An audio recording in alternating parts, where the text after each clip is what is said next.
So that's a perfect segue to are the former NBA players too hard on current NBA players? All right, so a couple things before we get into it. I'll introduce the topic, where the little background on it, and then we'll get into um, Mark and B. Lee's opinion on it. Okay, so the first awkward moment of this season, but I'll give a little bit even more history. So time when Charles Barkley was really, really just like slamming LeBron, you know what I mean? Maybe it was a few years ago. And LeBron was just kind of like, you know, he was taking it, and not saying anything. Then he eventually said something about it, you know, and it kind of dissipated and went away. All right. Then we could go to Shaq. We all know that Shaq had his Shaq and the Fool. JaVale McGee was a regular on him, and then he actually did the whole little Doctor Strange thing on JaVale McGee, you know, the big segment, and then JaVale McGee's mom stepped in, Shaq mom stepped in, yada yada yada. Fast forward to the summer, Shaq was dissing Dame. They did their little rap battles, rap beefs. All right. So fast forward to the beginning of this season, around Christmas time, Charles Barkley asked KD a question, and KD gave a real one-word answer, and it kind of like, you know, everybody was like, it's an awkward silence. Fast forward, the other night, Shaq asked, he made the statement to Donovan Mitchell. He said, hey, Donovan Mitchell, I love you. You're a great player. I'm saying this on purpose. You can't take your team to the next level. You respond to that. Donovan Mitchell gave him another dry answer, like, okay.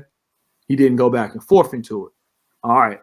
Then the article on the Indie Athletic came out, and it says, hey, you know, basically these NBA player, former NBA players are a little bit butthurt. They threw out money, and they threw out, you know, the consistent criticism of players like Draymond Green and others, how, you know, Kenny and Shaq are, you know, I'm sorry, Shaq and Barkley have always been very critical of today's NBA player.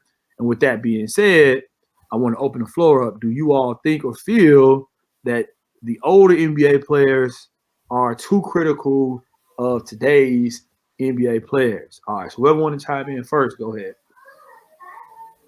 I think it's pretty much the same as how it used to be, man. It's always like that, man. The older cats get on the younger cats because it's different than what they seen. And so, like, even when Jordan was coming up, you gotta remember, man. You know, you got old school cats like the Big O said Jordan wasn't really doing that because he averaged a triple double. You had Will Chamberlain who was talking about he wasn't the greatest player in the world.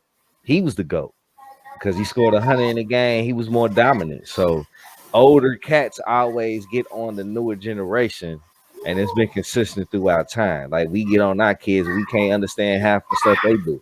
Like I can't understand the way my son want to dress. It's just how old people get.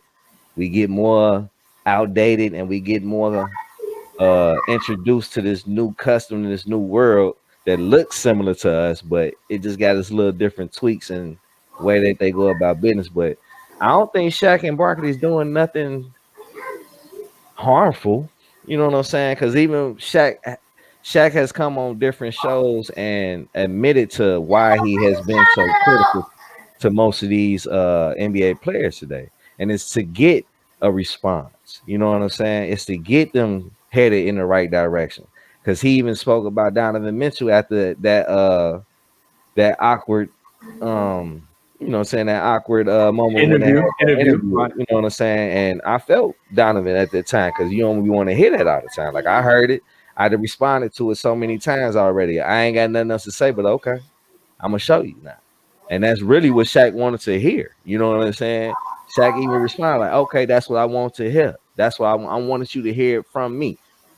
And that's what I respect out of both him and Barkley. They don't go behind their backs. They actually tell them in interviews in their face. And I prefer you come to me and talk to me to go to report somebody else and talk to me behind my back. So regardless of how they actually take it at the time, I got more respect for them for doing it the way that they do. All right, B. Lee, what say you, my brother? Chime in, man. What you think? Well, just like you were saying, the older generation has always been critical of the current ones.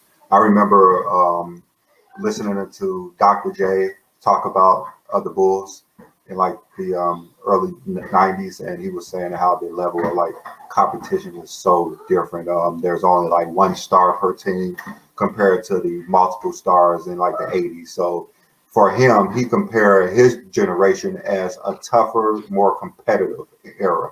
And then, you know, you go forward to the early 2000s, and all you hear about, you know, is the 90s and how, you know, much better the 90s basketball was, how much deep the East was, how much, you know, the West was, how dominant the Bulls was. And then every generation it gets the same way. Like the previous generation is just always better. And with Shaq and Barkley, I think you know, it can appear as hating because they say it naturally to, you know, people on TV. And, you know, once you say that on national television, it's going to get talked about constantly. So, you know, they need to probably learn how to do a better job of not criticizing in such a way that could make it seem like they're hating. Like, why would you bring Donovan Mitchell on your show and tell him that he's not good enough to win a title?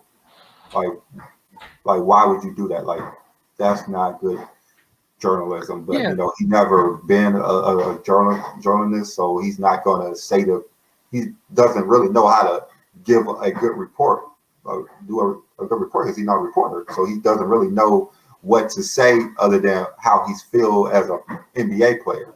So, you know, but you do have, you know, reporters who are critical of players, but not too many players is going to sit up there and talk to like Skip Bayless because they don't think that he knows what he's talking about anyway. Right. But when you got the NBA players who play and, you know, they want to hear from, you know, it's kind of hard to hear something negative about yourself to, you know, one of the people that you looked up to. And like in Shaq's mind, you can't really say nothing to him because he's Shaq.